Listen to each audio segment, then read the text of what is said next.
ছাত্র জনতার আন্দোলনে স্বৈরাচার শেখ হাসিনা পালিয়ে যাওয়ার পর থেকে সাবেক প্রধানমন্ত্রী ও আওয়ামী লীগের নেতাকর্মীদের বিরুদ্ধে গণহত্যা ও দুর্নীতির দায়ে হচ্ছে একের পর এক মামলা। বৃহস্পতিবার শেখ হাসিনাকে প্রধান করে আদালতে ৩টি মামলা দায়ের করেন ভুক্তভোগীরা। এতে নতুন করে যুক্ত হয়েছে আমির হোসেন আমু, হাসানুল হক ইনু, রাশেদ খান মেনন সহ আওয়ামী লীগের অনেক নেতাকর্মীর নাম। 18 জুলাই আশুলিয়া থানার সাভার হাইওয়ে এলাকায় পুলিশ ও বিজিবির গুলিতে নিহত হন আসহাবুর ইয়ামিন, আলামিন ও মেহেদি হাসান। এ ঘটনায় শেখ হাসিনা, শেখ রেহানা ও সজীব ওয়াজেদ জয়কে আসামি করা হয়। এছাড়া 14 দলের সমন্বয়ক আমির হোসেন আমু, হাসানুল হক ইনু, রাশেদ খান মেনন, ছাত্রলীগের সভাপতি সম্পাদক সহ 44 জন ও অজ্ঞাতনামা আরও 150 জনের বিরুদ্ধে হত্যা মামলা করা হয়। 20 জুলাই সাংবাদিক আমিনুল ইসলাম ইমন আহতের ঘটনায় শেখ হাসিনা, আসাদুজ্জামান খান কামাল সহ 16 জনের বিরুদ্ধে রমনা থানায় হত্যা চেষ্টা মামলা হয়।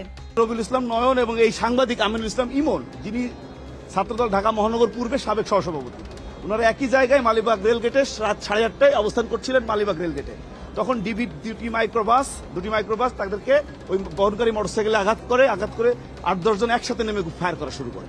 তখন রবিউল ইসলাম নয়নের পায়ে গুলিবিদ্ধ হয়ে সে জনতার সাথে মিশে জীবন বাঁচায় ওই স্থান ত্যাগ করতে সক্ষম হয়। কিন্তু আমিনুল ইসলাম ইমন, যাকে পুলিশ ধরে ফেলে, তার গায়ে প্রেস লেখা ছিল, আইডি কার্ড দেখানোর পরেও তাকে ঠেকিয়ে দুই হাতে এবং পায়ে এবং ব্যাক সাইডে তাকে শটগান দিয়ে গুলি করে মুমূর্ষু অবস্থায় ফেলে তার ব্যবহৃত R15 মোটরসাইকেলটি ডিবি পুলিশ নিয়ে যায় স্থান থেকে। পরবর্তীতে স্থানীয় জনগণ পথচারী তাকে উদ্ধার করে ঢাকা মেডিকেল কলেজে নিয়ে আসে। তিনি এখন Sheikh Hasina burn and plastic surgery ইনস্টিটিউটে চিকিৎসাধীন। তার পা এবং হাত নিউরোলজিক্যাল প্রবলেম আছে, অচল হয়ে যাওয়ার উপক্রম। তিনি বাঁচবেন কিনা তারও নিশ্চয়তা নাই। মোহাম্মদপুরে 2 বন্ধু নাস্তা খেতে বের হলে আওয়ামী লীগের সন্ত্রাসীদের গুলিতে মারা যান শাহরিয়ার। এ ঘটনায় শেখ হাসিনা সহ 68 জনের নামে মোহাম্মদপুর থানায় মামলা করেন ভুক্তভোগীর পরিবার। এই মামলায় সাবেক প্রধানমন্ত্রী শেখ হাসিনা সহ 68 জনকে আসামি করা হয় এবং এই মামলায়